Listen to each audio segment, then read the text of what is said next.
ইসলামের এমন ৫টি সত্য কথা যা আমাদের প্রতিদিনের জীবনের সাথে মিলে যায়। আপনি কি কখনো ভেবে দেখেছেন আমাদের প্রতিদিনের জীবনেই ইসলামের কত সুন্দর শিক্ষা লুকিয়ে আছে?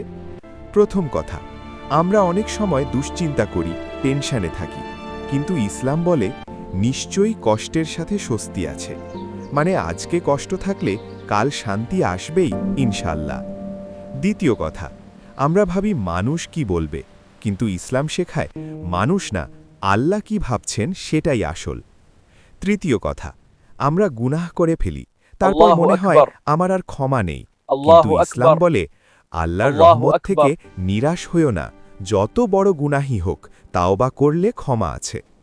চতুর্থ কথা, আমরা অনেক সময় কষ্ট পাই মানুষের ব্যবহার দেখে, কিন্তু ইসলাম শেখায় ক্ষমা করলে তুমি ছোট হও না, বরং আল্লাহর কাছে বড় হয়ে যাও। পঞ্চম কথা, আমরা সবকিছু নিজের পরিকল্পনা অনুযায়ী চাই, কিন্তু ইসলাম বলে আল্লাহর পরিকল্পনা সব সময় সেরা।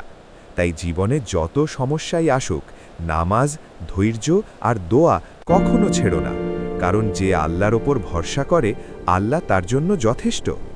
আল্লাহ আমাদের সবাইকে সঠিক পথে চলার তৌফিক দিন, আমিন। আরও এরকম ইসলামের অজানা তথ্য শুনতে চ্যানেলটিকে আপনার ভালোবাসা দিয়ে সাবস্ক্রাইব করে রাখুন।